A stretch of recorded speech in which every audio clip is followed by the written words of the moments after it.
Okay, welcome everyone. We're continuing here in Clashing Worldviews in the U.S. Supreme Court. We're going to hopefully finish up Chapter 3. I said it last time, sorry. But we're going to talk about kind of the back end of Chapter 3. We're talking about William Rehnquist and his conservative Protestant worldview and how he looked at the world, okay? So we're going to come, and if you remember last time, we were talking about his master's thesis, the contemporary theories of rights, and how when you look at his master's thesis when he was, again, in his early 20s, that gives us a really, really clear picture of how he looked at the world. Because later on in his jurisprudence on the court, he transferred a lot of that insight into what he did. In other words, it was a part of his life. It didn't change. Again, what we've been talking about in this entire class, a lot of your worldview, especially if you were a Christian when you were younger and you stayed relatively committed, it stays with you. I mean, it really does. And we see this in his life. So we're going to talk about rights, okay, within a society. Okay, so he's addressing something in this section of his thesis where which type of rights best foster freedom but limit government. Okay, so in other words, something that the founders of our country were very concerned about is you want to free people, okay, but there's a tension within freedom because the more, and our founders set up our system of government, and I tend to agree with Anthony Kennedy, the Supreme Court Justice. He said when the founders created our system of government, they split the atom.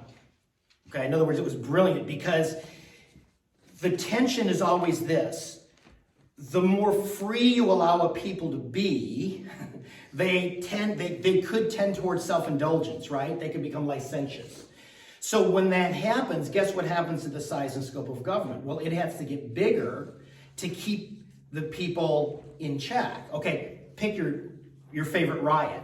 What happens in a riot? People are really free, aren't they? Sure they are. They're free to break buildings and windows and destroy things and burn things. Well, what tends to happen in a riot? The size and the scope of government gets bigger because you're sending in riot police, you're sending in all kinds of, police forces and sometimes the military to put it down, okay? So the way the founders set up our system of government, and a big part of it was they presupposed that the people would be a virtuous people full of character. So the more character you have within the people, even as you give them freedom, or we would say, the more God-fearing people are, you don't need as much government, right? Because there's what they call the obedience to the unenforceable. There's something going on within us that causes us, because we fear God, we're not going to steal our neighbor's shovel that they left out overnight because they were working in their yard when you could at night, right? Because you fear God, you're like, hey, that's their property, right? So that was a big part of how our founders set up our system of government. And they thought you can have very limited government if you've got a virtuous people that are free. But once virtue starts decreasing, again, think riot or something like that, now suddenly you've got to send in more government, okay? So what Rehnquist is talking about is this idea of rights. What type of right that you give people allows them to be really free, but also keeps the government really, really limited, okay? Because again, the idea is you don't want the government coming in and telling you what to do and all that fun stuff, okay?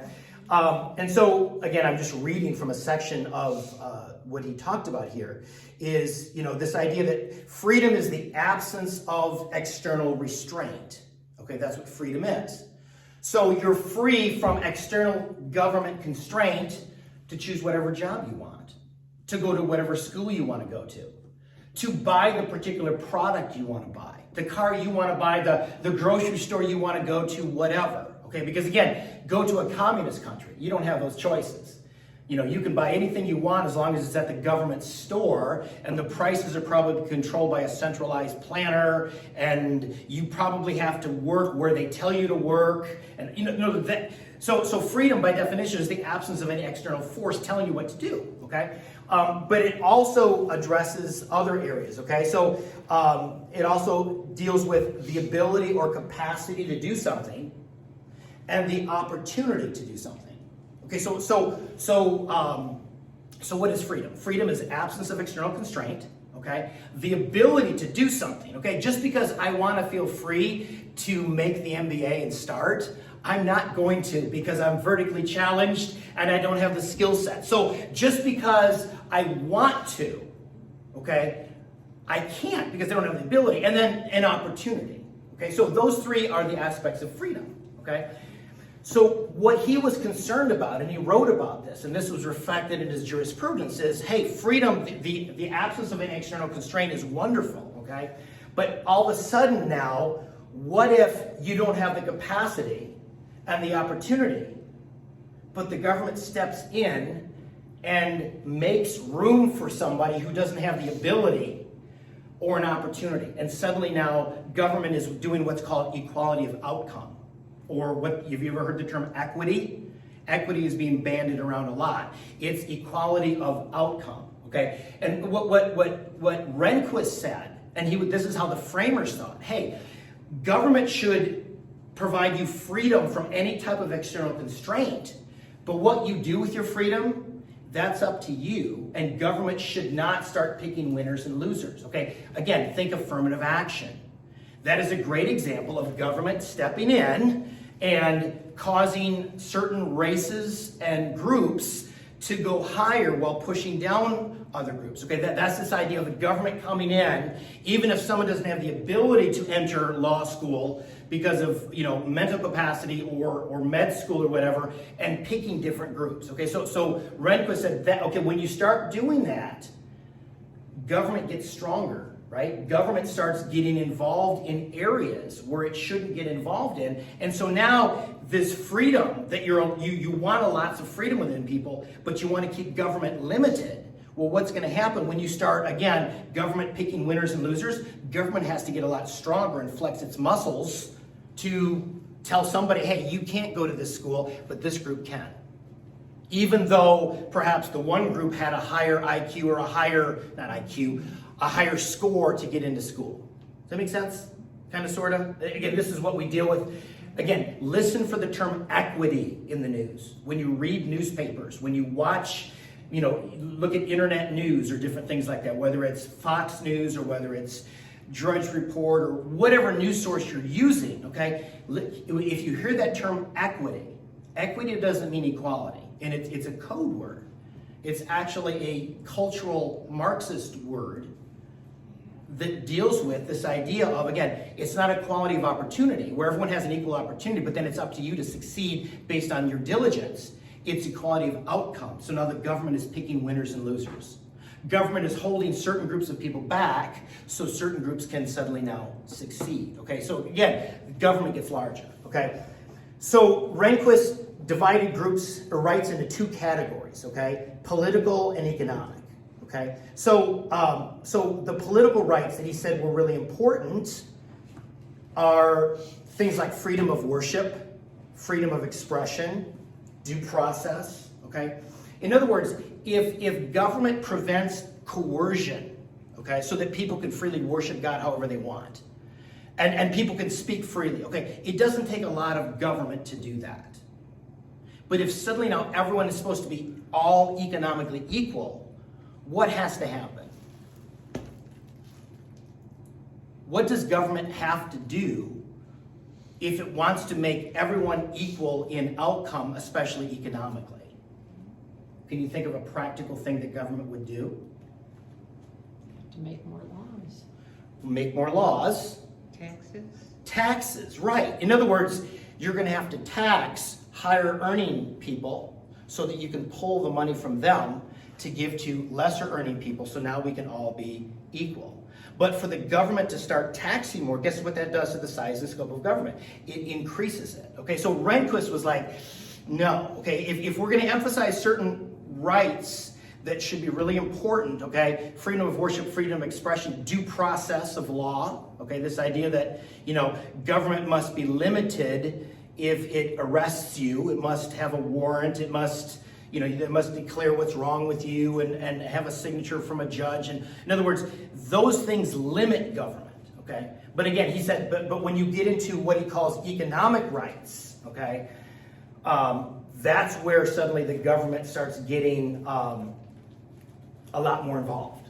Okay, so I'm just going to skip to this because I don't want to get too deep into this morning, but it's the difference between what's called a negative right and a positive right. Okay? A negative right is what the founders set up our system of government to be. Government derives its just powers from the consent of the government, okay? And it says, we are all entitled to these rights from our Creator, life, liberty, and the pursuit of happiness. And to secure these rights, governments are instituted among men.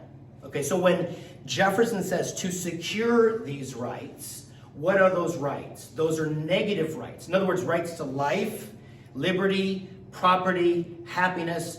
Again, you can add to that freedom of religion, freedom of speech. Okay, what has to happen to allow you to have those freedoms? Life, liberty, property, happiness, freedom of speech, freedom of religion. Government keeps its hands off so that you can freely go to church, so you can freely speak. Okay, that's a negative right. Okay, in other words, it's a protection. It's government securing your pre-existing God-given rights. They're already yours. Government didn't give them to you. Government can't take them away. But what government can do is keep others at bay, so to speak, so you can enjoy those rights. Okay, does that make sense? Again, negative rights, it almost sounds negative, but it's actually a really good thing, okay? It's called liberties, okay? What Rehnquist didn't want, what the founders didn't want, but what was being expressed in his day and what is really being expressed in our day is called positive rights, okay? These are not your God-given rights, but rights that, particularly in the economic sphere, government has a positive duty to take from one group and give to another.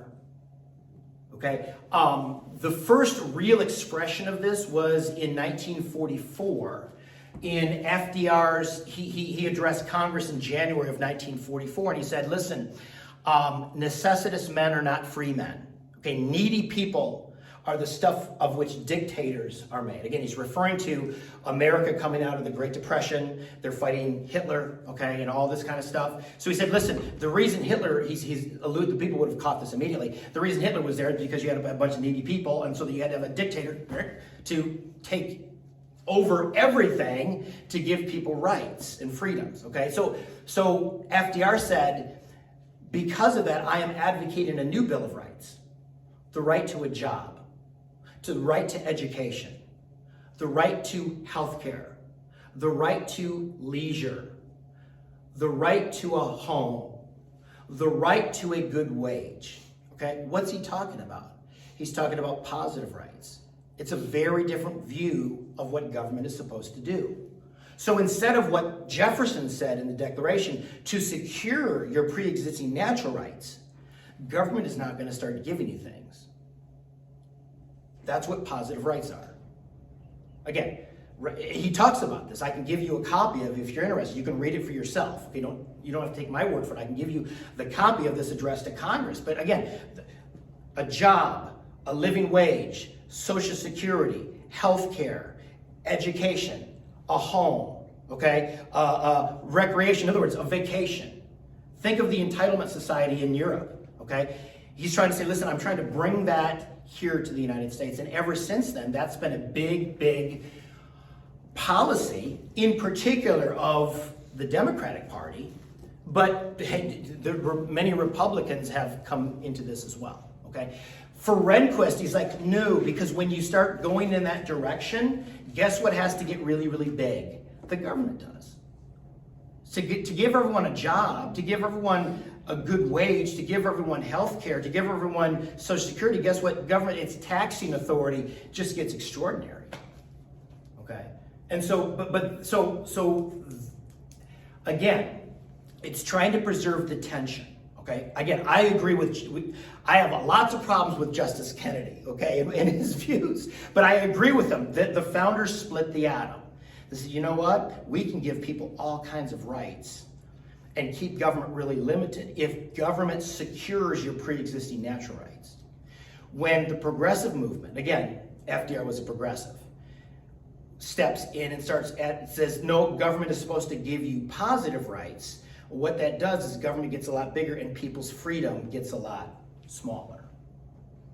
Okay? Any questions on that or thoughts? Do you see the difference? It's all, okay, if you want to understand this, what is government supposed to do? Is it supposed to protect you so that you can flourish choosing whatever life you're choosing? Freedom. Or is government supposed to give you things because you're not free enough to get your own job? You're not free enough to provide for your own health care. You're not free enough to provide for your own retirement. You're not free enough to have your own whatever. Okay, in other words, the assumption is, if you catch what he's saying, you're the victim of circumstances that you cannot control. And government is your salvation or your solution, at least. He didn't say salvation, but you see what I'm saying? You're at the mercy, again, because he said necessitous men are not free men. If you're needy, again, he's speaking this after the Great Depression. And 25% unemployment, food, bread lines, it was bad. It was bad. But he's trying to say, okay, you cannot control, you cannot pull yourself up and flourish in America anymore. Government must be your solution. And I'll provide for all these things for you. This explains Lyndon Baines Johnson's Great Society. Because many of what FDR talked about, Lyndon Baines Johnson in the 60s did the exact same thing. It explains Barack Obama. It explains, the Biden administration and so much of what they're trying to do. Okay, that same logic is that, again, people are not free in and of themselves. They must have government to come help them. And Rehnquist was having none of it. Okay, he's like, no, that's not what I'm doing. I'm not doing this. I'm not advocating that. Okay. So again, I'll just read a couple of things here and we'll move on unless you got questions.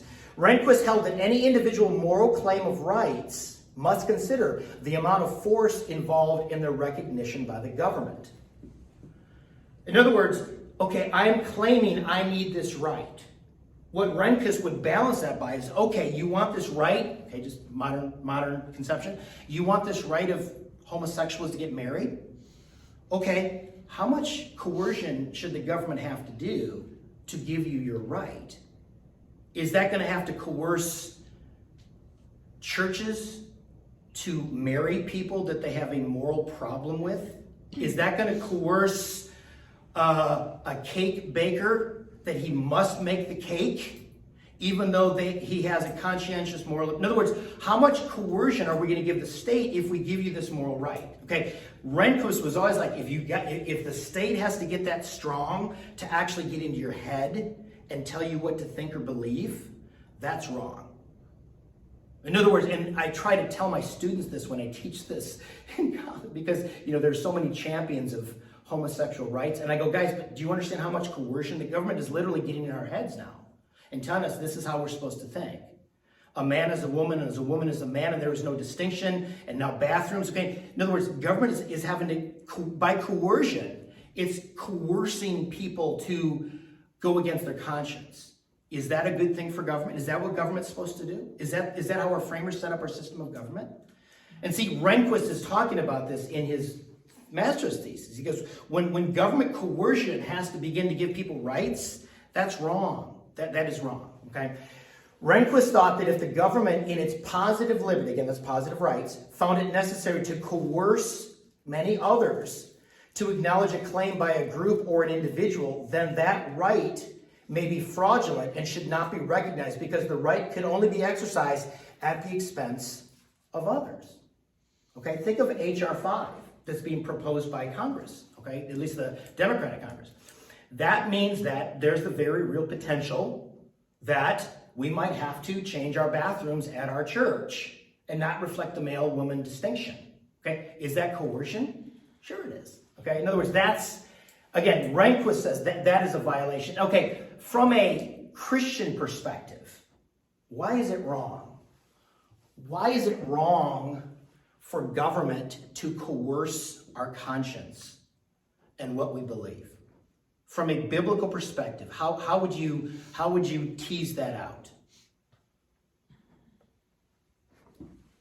It all has to do, I'll give you a hint, it all has to do with freedom and how we define it and what the Bible says about freedom. What do you think? Any thoughts? Why is it wrong for the government to compel us to believe? In other words, hey, you believe there's a distinction between male and female, so you are, out of prudence, having a male and a female bathroom. Now you must not have distinct bathrooms, but they must be open to everyone of all sexes whenever they want. And whether that offends your sensibilities or your concerns about children or what, doesn't matter. You must do that. Okay, from a biblical perspective, how would we respond to that? Well, it goes against our belief that the Creator is the one who is the top individual who sets the rules and what's right and wrong. So the state is jumping up and usurping his authority, moving above him and saying, no, we say this is what's right and wrong, even though it contradicts what God says is right and wrong. Okay, so we would look at God as creator. The government is not creator. God set the rules, the distinctions, male and female, so on and so forth. So we're violating that. Okay. What about freedom? In other words, again, why should government not coerce our conscience and make us believe something or think something? Or how is that a violation of how we understand the biblical conception of freedom? Again, this undergirds also the First Amendment. What do you think, Phyllis? Wheels turning? Well, I know that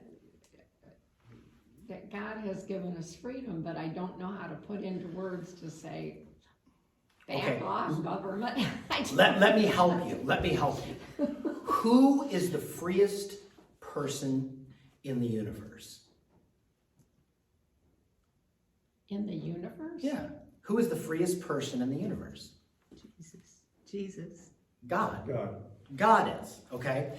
God as the freest, and we are made in his image, right? So we are free as well, okay? Now our freedom is derived from his freedom. But God in his freedom, okay, does he compel any of us to believe in him? Does he force us? Are we robots? No. Okay, in other words, God has created us in his image. Okay, he's the freest person in the universe. We are free because we're made in his image. However, he doesn't compel us to serve him. We can freely reject him if we want to. Does that make sense? Mm-hmm. That same principle goes into the First Amendment freedom of religion clauses. Is that, in other words, just as God doesn't compel us, in other words, force us, create robots, government cannot create robots and force people to believe a certain particular way. Okay, that is the premise under the First Amendment. In other words, it is based on that Christian principle, right? In other words, is God self-limiting? Yes, he is. He is omnipresent, but he is not so omnipresent that he doesn't obliterate you or I because we're in his space. Right? Right? Okay, in that same way, that same understanding, that's why government must not get into your head and tell you what to believe right and wrong, because it's a reflection of, again, God gives us free will. So the government is supposed to give a free people free will to choose and believe however they want. Okay?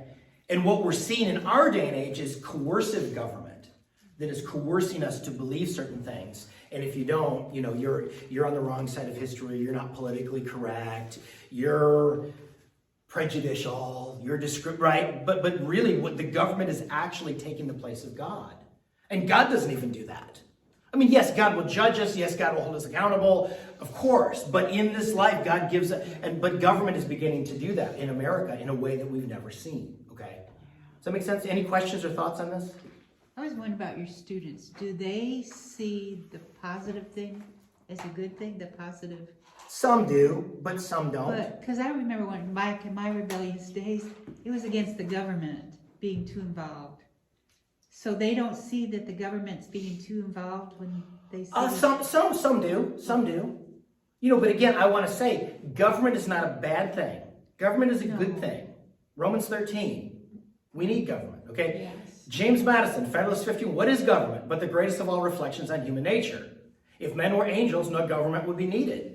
So we need government. So it's not, but again, what we're talking about here is, okay, the tension and how do you allow a free people to remain free and keep the government in check so that it stays limited, okay?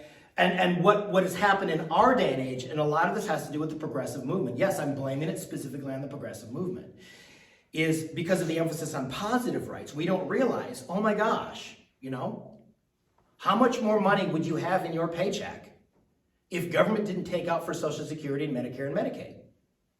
A lot more. And you could freely invest that however you wanted.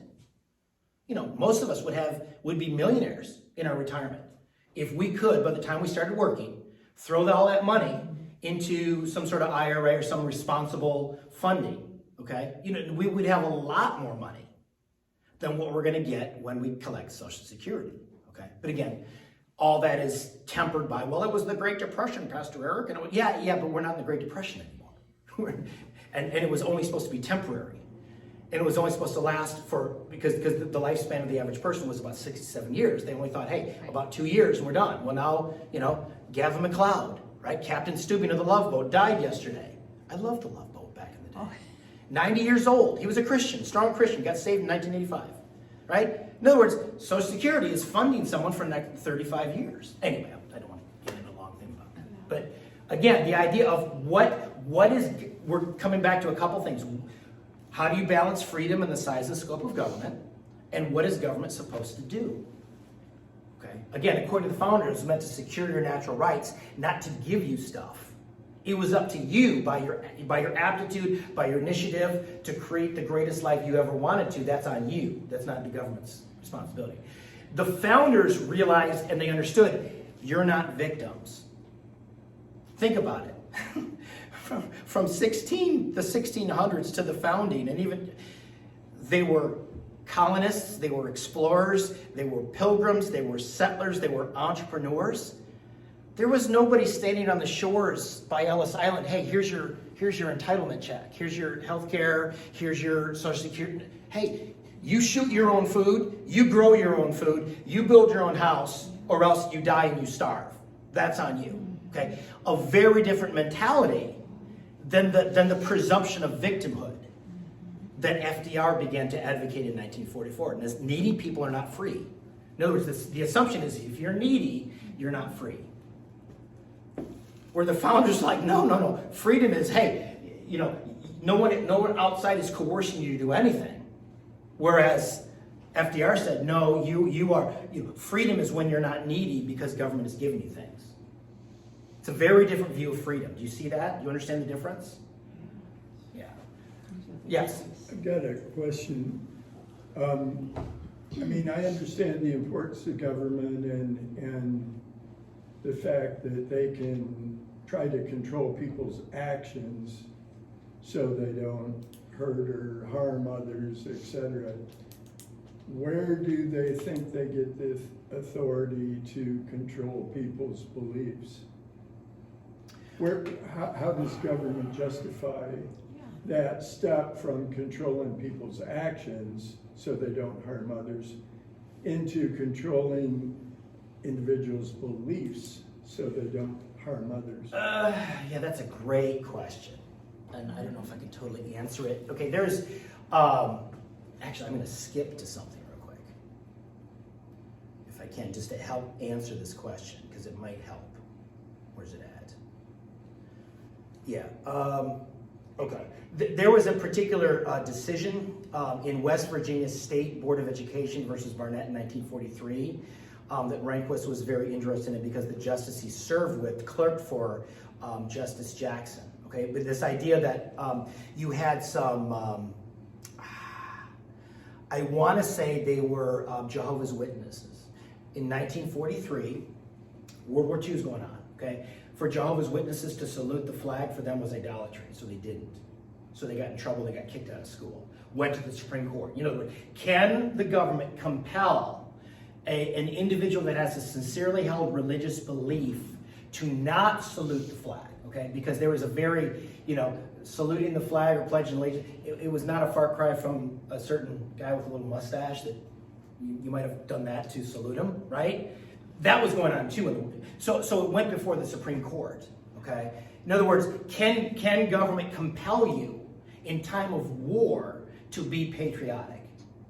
And the court sided with the Jehovah's Witnesses and said, hey, listen, the First Amendment limits that because we're going to start crossing a line here. In other words, the Constitution must still be in play even in wartime, even in a patriotic frenzy where, it's like you're the bad guy if you're not supporting the troops, or you're not supporting the war, or you're not saluting the flag. Okay, so this is what Justice Jackson said. I'm saying this that might help the answer to the question. He says, if there's any fixed star in our constitutional constellation, it is that no official, high or petty, can prescribe what shall be orthodox in politics, nationalism, religion, or other matters of opinion, or force citizens to confess by word or act their faith therein. The very purpose of a Bill of Rights was to withdraw certain subjects from the vicissitudes of political controversy, to place them beyond the reach of majorities and officials, and to establish them as legal principles to be applied by the courts. One's right to life, liberty, and property, to free speech, to a free press, freedom of worship and assembly, and other fundamental rights may not be submitted to vote. They depend on the outcome of no elections. Okay, so if you understand the Bill of Rights, in other words, no legislation can overcome them. They're over it, okay? Now you get to Bill's question, okay? I think there's two ways you can answer that. Number one, the rise of a lot of social groups that are competing for rights, especially in the area of sexual rights, that are coming into conflict with religious liberty claims. And you're seeing the court and you're seeing a secular society not value religious freedom as highly as it used to. So suddenly now religious liberty claims are being struck down. Okay, you've got that thing.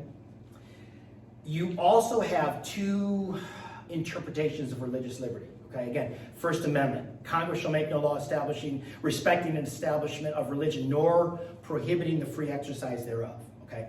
If you understand the way the First Amendment was set up, and the Bill of Rights, okay, there's no hierarchy, like, okay, freedom of religion is above this. However, the way it was set up is the founders set it up this way. Religious liberty came first in the sense of historically. Many of the people coming to our shores were, right, dissenters from all the persecution going on in Europe, so they came over here to be free. Okay, and when they were here, they weren't always giving freedom to other people because they were persecuting other sects. Okay, but it also comes first logically. Okay, in other words, freedom of conscience, what you think is most important, then affects what you speak about, right? Freedom of speech. And that in turn is connected to who you associate with, right? Who you hang out with, like us right here today, okay?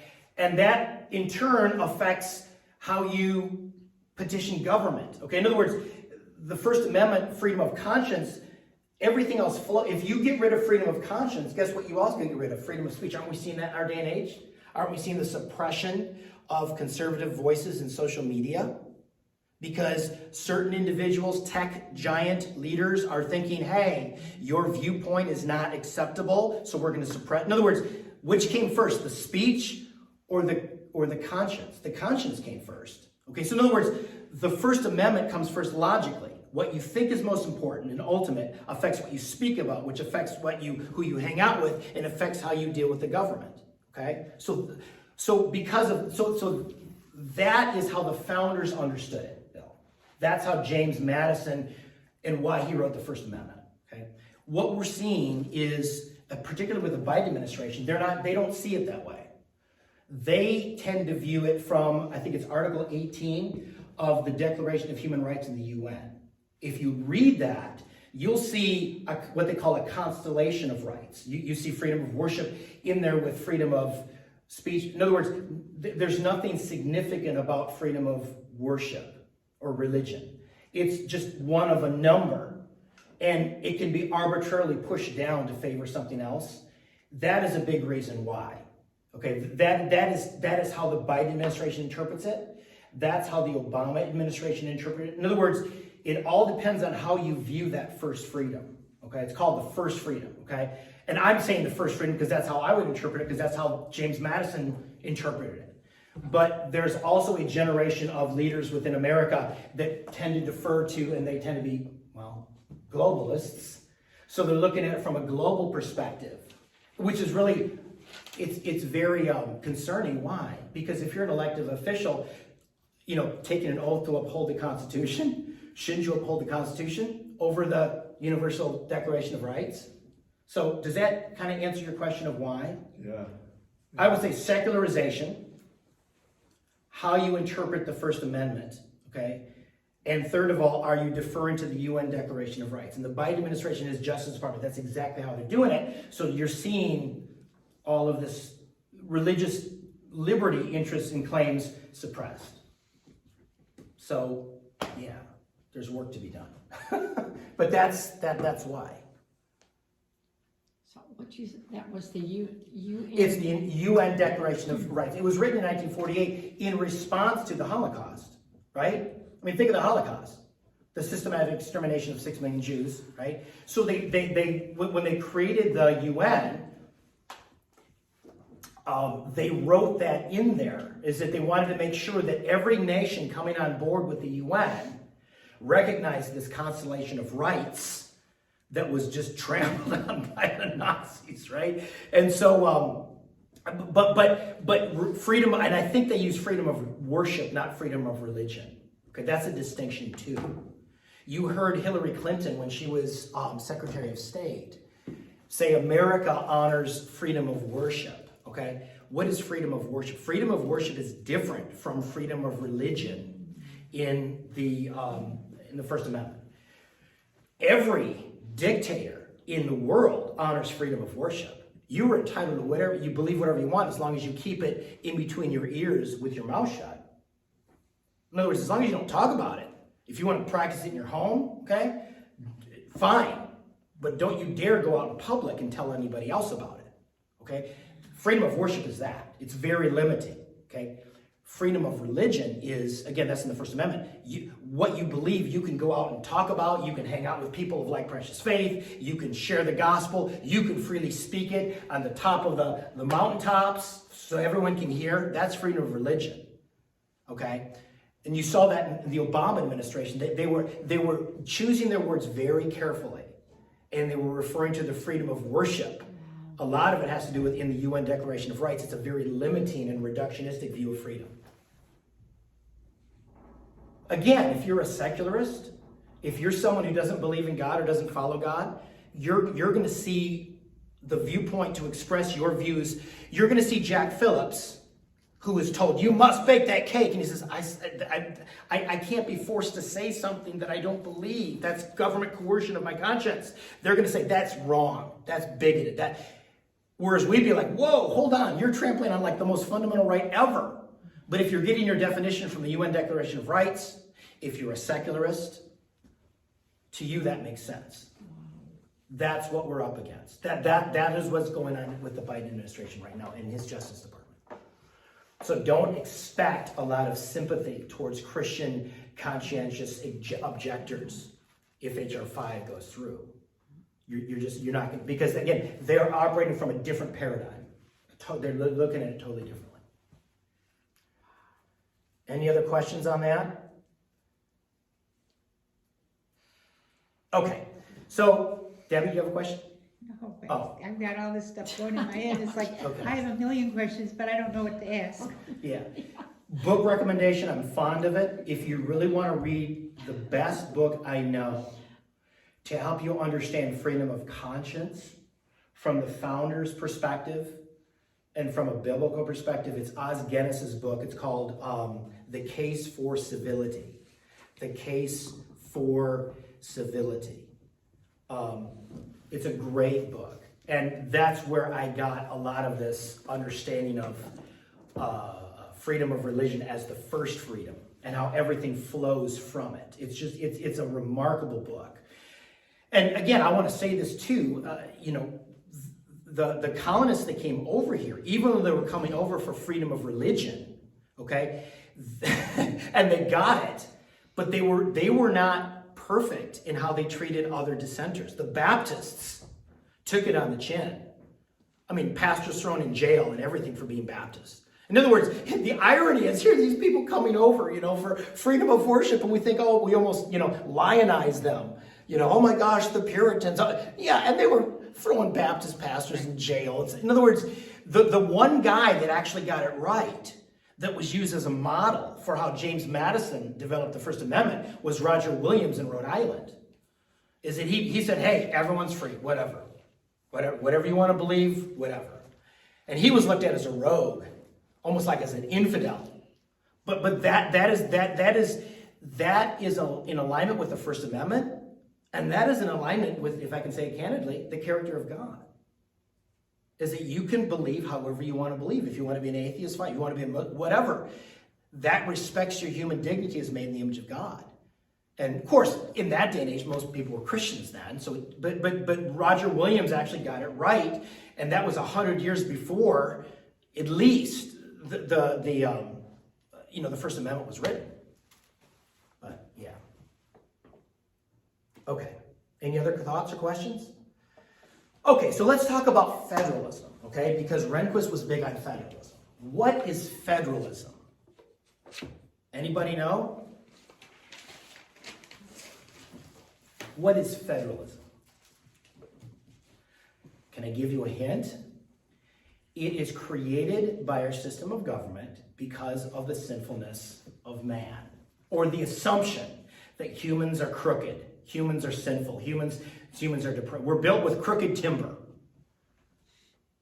So it's an aspect of our government, okay, that basically divides power vertically. Okay, so in other words, so the king doesn't have all the power, or the president doesn't have all the power. Power is divided nationally. You got a national government, you got a state government, and you got local governments, right?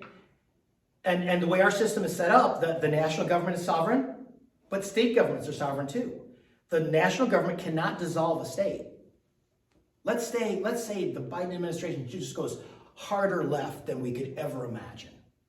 And let's say, a move of God happens in Michigan, and Michigan goes biblical. And Governor Whitmer gets saved, and she loves Jesus, and she is filled with the Holy Ghost and just godliness. And so let's say the Biden administration going hard left and sees that as, hey, you're no longer connected to America and our values anymore, and you're a bunch of bigoted, homophobic, whatever, we're going to dissolve Michigan. Per the Constitution, they can. That's federalism. It realizes, hey, a state cannot dissolve the national government, but the national government cannot dissolve a state. You can't do that, okay? The assumption is you've got to divide power. If you keep power in one place, it's going to create, a tyrant, okay? So that's federalism, okay? This is not in the book, but I'm going to talk about it anyway, because I think this will help you, okay? You'll understand federalism better if you understand, again, how the framers understood government. Going back to Webster's 1828 dictionary, Noah Webster was connected to the founding generation. He was good friends with a number of the creators of the Constitution of the United States.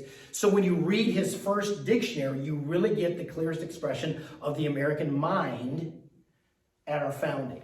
Okay, so when in his entry on government, okay, if I grabbed a dictionary, a modern dictionary right now, which I don't have one here, and you open it up, the very first entry, because again, the first one is usually the main one, and then it'll say the government of a state or a nation, okay?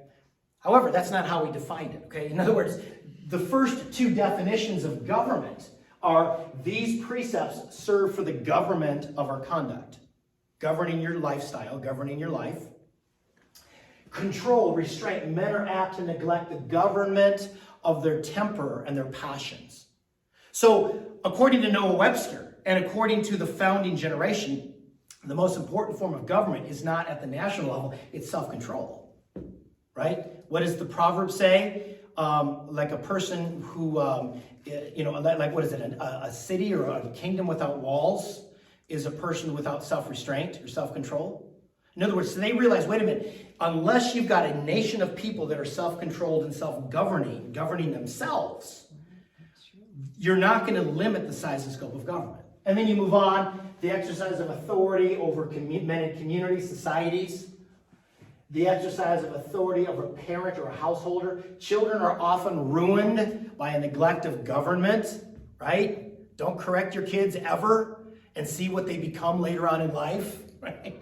The prisons are full of them. And then finally, the fifth one, the system of polity and estate. This is an implicit recognition of federalism. Is this idea that government has multiple layers, okay? We want to rush to, okay, let's talk about what's going on in Washington. Okay, the founding generation was like, no, you better get yourself governed. You better have government within your children, your families, and then in your communities and schools. Then you can have a healthy and strong political system. Okay.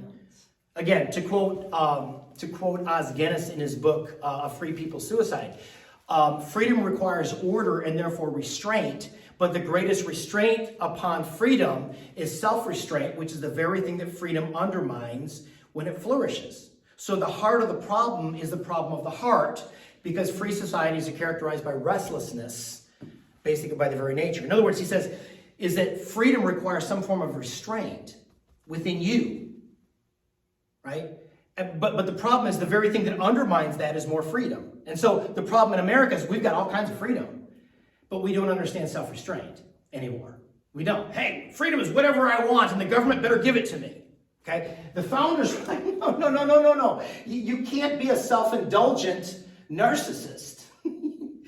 You've got to have self-control, because until you do, what if we're a nation of self-indulgent narcissists? What's going to get really, really big to keep us under control? The government. That's how the founders understood it.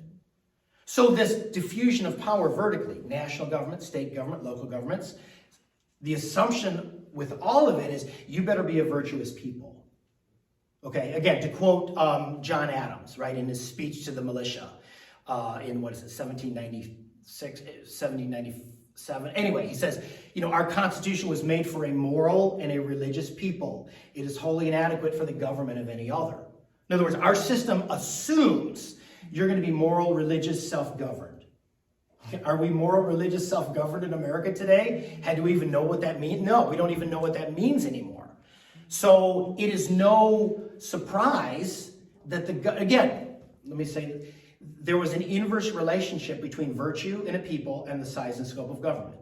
The more virtue you have in a people, the less government you need, right? If we were all virtuous, we wouldn't need policemen, we wouldn't need jails. But the less virtuous you are, guess what starts getting bigger, right? Right now we are one nation under surveillance with liberty and justice for all, right? Aren't we becoming a surveillance state? Why is that? Because people can't be trusted to stop at a stop sign or whatever, right? In cities, crime, blah, blah, blah, blah. In other words, well, who's controlling the surveillance? Well, the government is. Stuff like that going on, okay? And so, so this idea, that again, we're talking about Rehnquist here, but I'm trying to help you understand this. Rehnquist understood this concept, okay? He understood that, societies function best when the family, the church, and the state are in their proper authority, okay? When the federal government is coming to tell the church how to have their own bathrooms, okay, that's a violation of federalism, as the founders understood it, as Rehnquist understood it, okay? When the government is telling you as a parent who has a 12-year-old girl that wants to get puberty blockers, that you as a parent cannot prevent your daughter from getting puberty blockers because they want to transition into whatever, okay? That's a violation of federalism. In other words, there are certain spheres that are meant to be sacred. The government is not supposed to get into, okay? In your head, is it supposed to tell you what you're supposed to do in your family? Things like that, okay? So there's another concept, okay? Maybe you've heard of this, maybe it's called sphere sovereignty. It's the assumption that God has created, again, think Genesis 1, okay? God created everything with distinctions. Light, darkness, day, night, sun, moon, males, females, humans, animals, humans. There's distinctions, right? And within each sphere of distinction, within all of this, there's some form of sovereignty. Okay? The violation of bestiality in the Bible, human sphere is not supposed to mix with animal sphere, right? I mean, just real practical stuff here, okay? So again, this is what Rehnquist understood, okay? This is what the framers understood. Okay, they may not have said it this way, but I thought I'm trying to explain it in multiple ways that might help you understand it better. So the idea of God created diversity in creation, okay? And there's a diversity in the social sphere. And so there's diversity in the kinds of human stewardship. In other words, the stewardship that I have in my family, Christy and I are uniquely responsible for the government of our children. Phyllis isn't, and Connie isn't. Not saying that you can't help me, but I have to answer to God, right? That's my sphere. You can't enter my sphere, and vice versa, right? That whole idea. That's this idea, okay? And so different kinds of social spheres operate. We have their own sphere of authority, and the world operates best when that diversity is protected, okay? When can government get involved in your family? What do you think?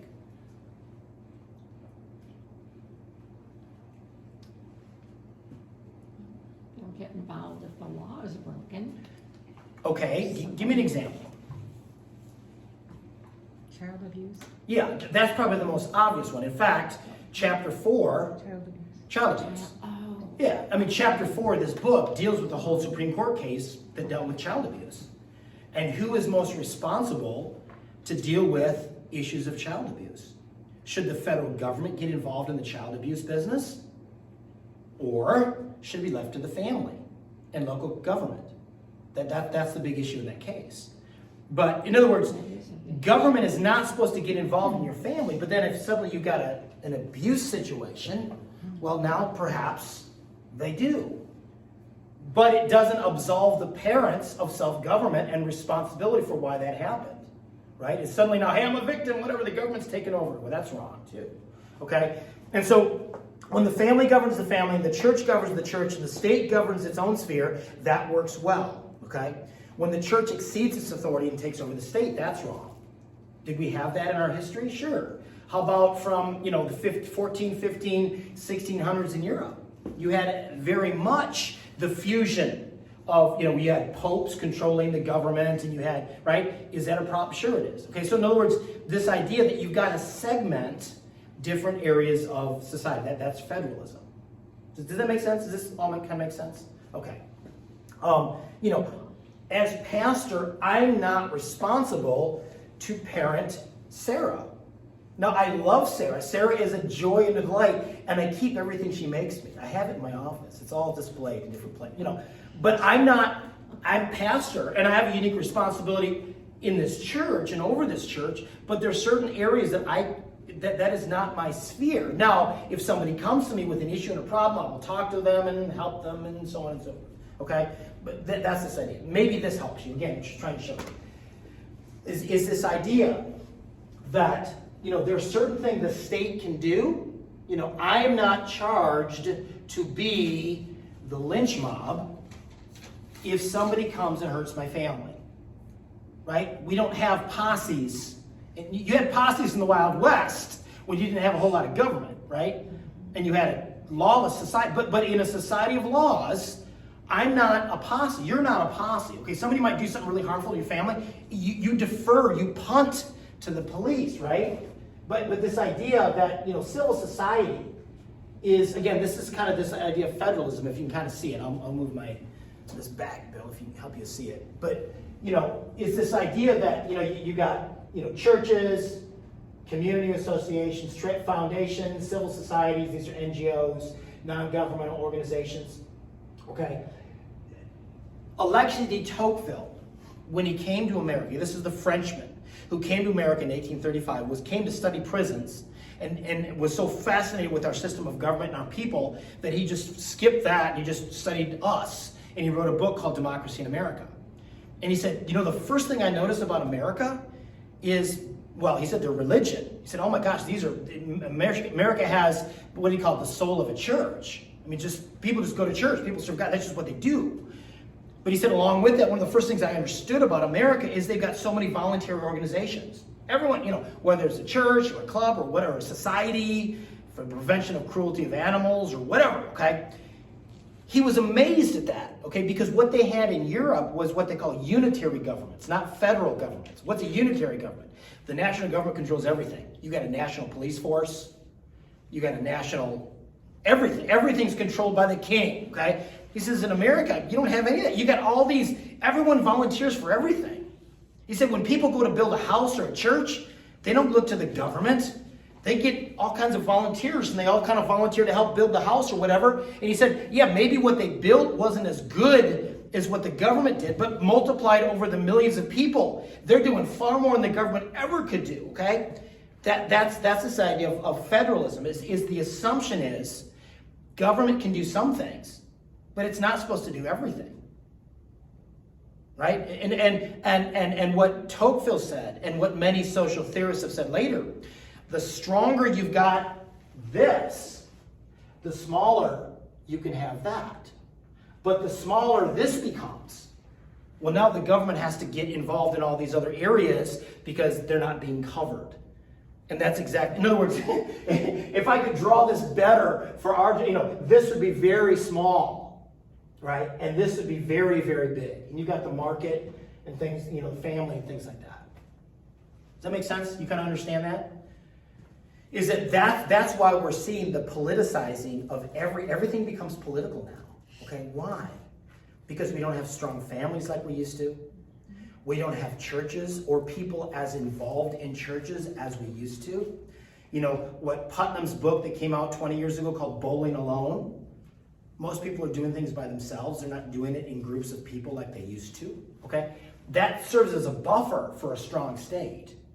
Throw in COVID, people still, you know, we still have probably 20% of this church not back. And that's actually really good. I've talked to other pastors, 50% of the church is not back. They don't know if they'll ever get them back. They've been lost to online everything or just not coming back anymore. In other words, people are not gathering. And COVID made that worse, obviously, but I'm saying, and so because of that, now what has to get stronger to fill in the gap? Okay, the government. In other words, federalism is a really healthy thing. And that's how our framers of the government set the thing up. Any thoughts or questions on this? Kind of. I don't know if it's exactly in line with this, but how do you see our nation going if states continue to defund the police, and the police are depressed now and they're just retiring early and they're not volunteering? Yeah, So, you're going to see forms of anarchy, greater levels of anarchy, and you're probably going to ultimately see, because the way our system is set up, you know, maybe the National Guard called in, and in other words, you're going to see the nationalizing of certain areas of our country because there's a breakdown with local government, right? You'll see that type of thing start happening. Yeah, I mean, you can't, you know, there's nothing that will embolden bad guys than a defunded, immoralized, impotent police department. Again, going back to my good friend Jimmy Madison, what is government? But the greatest of all reflections upon human nature. If men were angels, no government would be necessary. In other words, he is assuming a biblical concept, a Romans 13 concept. He's not referring to Romans 13, but this idea that governments are instituted among men to do at least two things: restrain sin and condone the good. Well, when you have an absence of the restraining of sin, sin still needs to be restrained, and so a stronger force will come in, and that's where you get, again, don't be surprised if you see nationalized forms of police force. That's very troubling. Like a federal militia? Yes, exactly. Yeah, don't be surprised if you see National Guard type things, and or, you know, let's say that's broke. Let's say you suddenly know you got complete breakdowns in regions of our country. Don't be surprised if you see a federalized police force coming in to deal with that. Because what you can't allow it to go unchecked. You have to deal with it. It's foolish. It's just that people are even advising this. To me, is a testament to just how, without God, you just get messed up. You just terrible thinking, upside down thinking. Upside down thinking. Yeah. But you also see, but I want to also say this, this should be a rallying cry for the church. This is why we're here.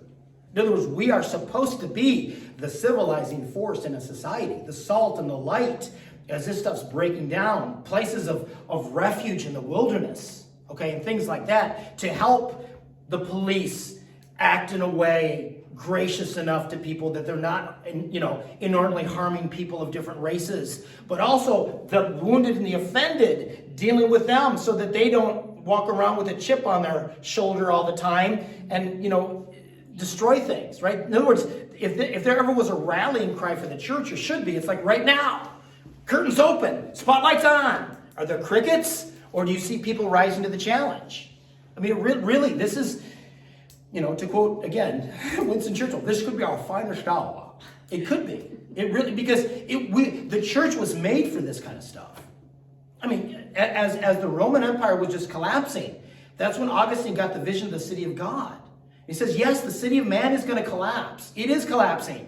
But one thing remains, God and his kingdom, and the city of God and God's people on this earth that represent that.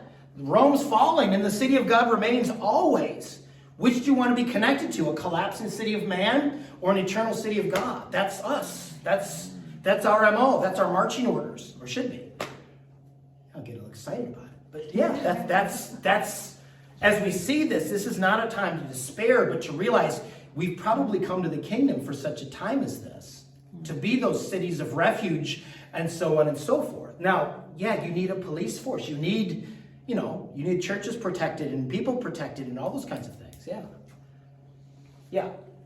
Don't you think also that the people who are proposing all this will send their surrogates and squads of Antifa, squads of BLM to take over the void? Yeah, you'll have almost like a, we talk about this in my class in international relations.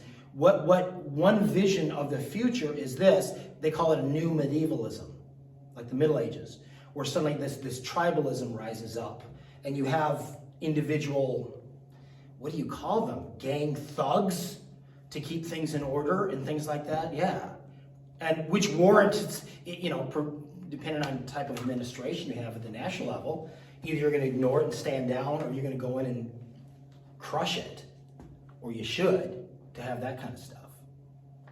Yeah, it's very, to me it's very easily explainable that Jesus, it says in Colossians, it says, in him all things consist. He holds he's the cohesion. He holds everything together. Where we're living in a culture where we've rejected that, don't be surprised if all of a sudden everything starts, is that centrifugal force that sends everything outward? We're seeing the centrifugal, we're seeing a break, we're seeing a lack of cohesion in our country. What are we cohering against? Going to the government for our rights? Going to the government to have this, it's not a big enough thing to rally around anymore. It's not. It's breaking apart. You can't have a society of narcissistic, self-consumed, it's all about me, give me my rights, people, and expect them to be loyal and to be patriotic and just, and things like that. Yeah. So, okay, let's close with a couple things. Thanks, Bill. Appreciate you very much. This is federalism, okay? Again, from the pure constitutional level. Okay, you've got a national government, and then you've got individual state governments, and then if you can kind of see the little breakdowns, look at little counties. That's local governments, okay? When Alexis de Tocqueville first came to the United States, he wasn't remarking about how great Washington was, the capital, or the state of Virginia. The first thing he noticed was county governments. He said, man, the thing that really keeps America together is county governments. Local. Do we think that way today? No, we're immediately going into Washington, aren't we? And saying, what's the president doing? What's the Supreme Court doing? The early Americans, they didn't care about that stuff. They realized where all the action was at the local level. And that's where you're best represented, and that's where people know you, and that's where you can have most influence, and all those kinds of things. Okay?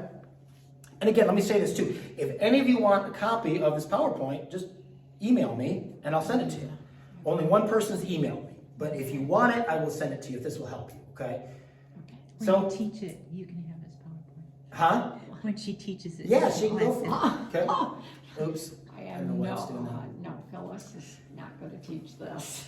Lord willing, I mean, about time you say you're not gonna do something. So again, this is a bit American national government, but you see in our system of government, powers are divided, okay? To regulate foreign and interstate commerce, okay? In other words, transactions among states, the federal government does it. They coin money. Michigan doesn't coin their own money, okay? Post office, foreign relations, right? Michigan does not deal with Kim Jong-un, little rocket man over in North Korea. The federal government does, okay? Declaring war. Michigan can't declare war. The federal government can, okay? State governments, okay, they can do different things. This is the important thing, okay? Issue licenses, permits, and certificates. In other words, you don't have a United States driver's license, you have a Michigan driver's license. They protect public health, safety, and morals. Okay, this is really important, I think, because the way our system is meant to be up, healthcare was never meant to be done at the national level. Okay? Dealing with issues like entitlements, helping people there was never meant to be some national system of entitlements. Okay, morals. Okay, has the federal government gotten into the morals business? Sure, it has.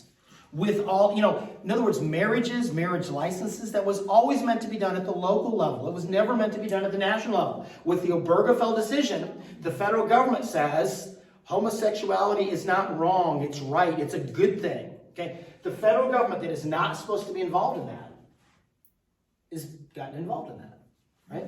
The federal government that's not supposed to be able to tell us what a human person is or isn't, because that was meant to be done at the, again, is that a public health, is abortion regulation a public health issue that's supposed to be done at state level? Sure it is. But the federal government has got itself, in other words, they're violating the spheres. That's what you need to understand sphere sovereignty. Is that the way our founders set this thing up, is the family supposed to be doing what family does. Individuals are supposed to do what individuals do. States are supposed to be doing what states do. And the national government is supposed to be doing what national government's doing. You're seeing a total, we're disregarding spheres. Right. And that's what's creating all kinds of problems. So you can see how the founders, everything was ordered. It was all ordered in a certain way to create, but it's becoming, the lines are blurred. There's a lot of disorder. There's a lot of chaos. The federal government is getting its mitts into the cookie jars of so many state and local concerns. Public schools was never, have you read the Federalist Papers? Have you read them? Federalist 10, Federalist, if you go and read them, most students look at them and go, oh my gosh, this is written at a level I can't. They were written by people that didn't go to public schools. They were homeschool kids. They were farmers. They had a country schoolhouse and a country mom, right? A school mom that taught them. And they learned history, and they learned Greek, and they learned Latin. And in other words, when I tell this to my students, they're blown away because they think, oh my gosh, public schools is everything. And I'm like, guys, if you're having a hard time reading the Federalist Papers, they were written by people that did not go to public schools. They were far sharper than we could ever hope to be today. Are you saying, Professor Gustafson, that our generation has been dumbed down? Yeah, kind of. Yeah, I actually am going to say that. Is that, a lot of this. So, because again, a lot of this was meant to be done at a local level. When we've got nationalized standards and suddenly we're instituting cultural Marxism within it and wokeism and all this, you're not learning what you need to learn, and you're learning what you shouldn't learn, and you wonder why people are all, what's the word I want to say? Restless and unhappy. and grieved at everyone at all the time. Okay. Any other questions about this before we close? That's federalism. So you understand federalism? Again, it's the diffusion of power vertically in a system, okay? Nationally, state and local, but the founders understood the best form of government that you've got to have is self-government and self-control. If you don't have that, the size and scope of government will be unlimited because only a huge government is going to keep a bunch of narcissistic, it's all about me generation under check. Or happy because everyone wants something from the government. Okay? All right, thanks everyone for listening. I hope you enjoyed our new set. Special thanks to my friends, Terry and Kim McConnell, that created this and made it look really, really great for you. All right, take care, everybody.